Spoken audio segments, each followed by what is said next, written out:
سکتی ہے۔ مسلمان کے مرنے کے بعد اس کے عزیز و اقارب یا رشتہ داروں کو مرنے والے کو ثواب پہنچانے کے لیے کون سا کام کرنا چاہیے اور غم اور سوگ کا کیا طریقہ ہے؟ کوئی مسلمان فوت ہو جائے اس کے سارے اعمال روک دیے جاتے ہیں۔ رسول اللہ صلی اللہ علیہ وسلم کا فرمان ہے آدم کا بیٹا جب مر جاتا ہے اس کے اعمال منقطع ہو جاتے ہیں سوائے 3 عملوں کے۔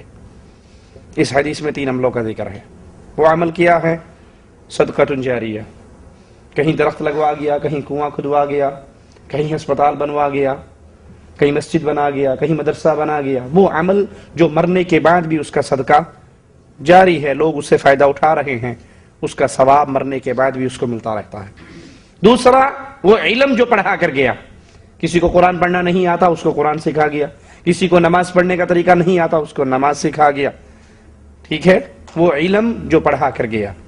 اور تیسرا ولد صالح یدعو لہ، نیک اولاد جو مرنے کے بعد باپ کے لیے دعائے خیر کرتی رہے۔ اگر معاملہ ہوتا نا صرف ولد صالح، نیک بیٹا، تو کئی لوگوں کے لیے دروازے کھل جاتے۔ وہ سمجھتے نیک بیٹا درویشوں کو بلا کر گھر میں ختم کروائے، قرآن خوانی کروائے، مولویوں کو اکٹھا کرے، دیگ چڑھائے، ان کا پیٹ بھرے اور ان کو بھیج دے۔ حدیث وضاحت کرتی ہے ولد صالح یدعو لہ، نیک بیٹا باپ کے لیے دعا کرے۔ ایک حدیث میں آتا ہے انسان جنت میں ہے اس کے درجات بلند ہو جاتے ہیں۔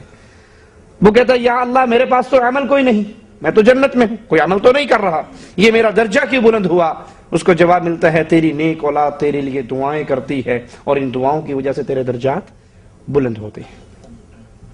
یہ جو ہمارے ہاں انڈیا پاکستان میں ایک سسٹم چلتا ہے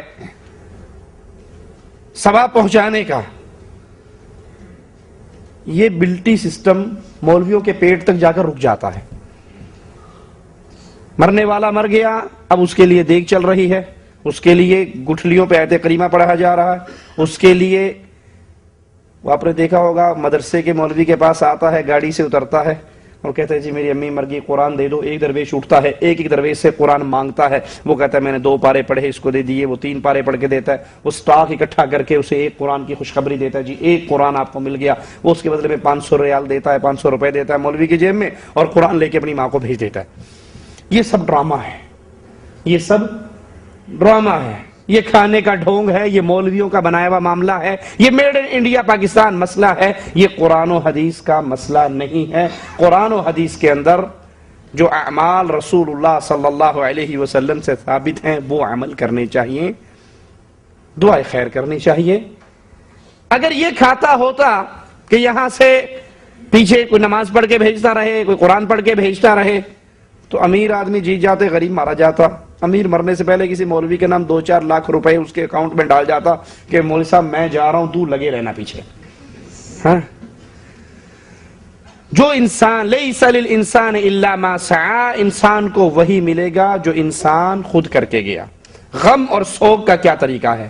کہیں میت ہو جائے، آپ ان کے گھر جا رہے ہیں افسوس کرنے کے لیے، تو انا للہ و انا الیہ راجعون، انا للہ ما اعطى وَلَهُ مَا أَخَذ، ہم نے بھی اللہ کے لیے اللہ کی طرف جانا ہے، اور یہ جو چلا گیا یہ بھی اللہ کی امانت تھی، ہم بھی اللہ کے ہیں، یہ بھی اللہ کا تھا، ہم باقی ہیں، اس کو اللہ لے گیا ہے، جو چاہے وہ لے جائے، جس کو چاہے چھوڑ دے، ہر چیز کا اللہ کے پاس وقت مقرر ہے۔ اصبر واحتسب، صبر کرو اور اللہ سے ثواب کی امید رکھو۔ یہ غم کا طریقہ ہے، یہ افسوس کرنے کا طریقہ ہے۔ اس کے لیے دعائے خیر کرو، اس کی مردے کی نیکیوں کو یاد کرو، اس کی برائیوں پر پردہ ڈالو۔ جو ہمارے ہاں چلتا ہے،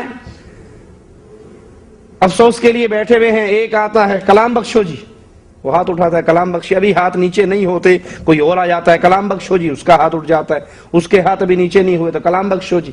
یہ جو کلام بخشنے کا طریقہ ہے کہ آپ گئے، آپ نے 4 کل پڑھے، آپ نے سورۃ فاتحہ پڑھی، اور پڑھنے کے بعد اس کو اصحال ثواب کیا، یہ رسول اللہ صلی اللہ علیہ وسلم کی کسی حدیث سے ثابت نہیں ہے۔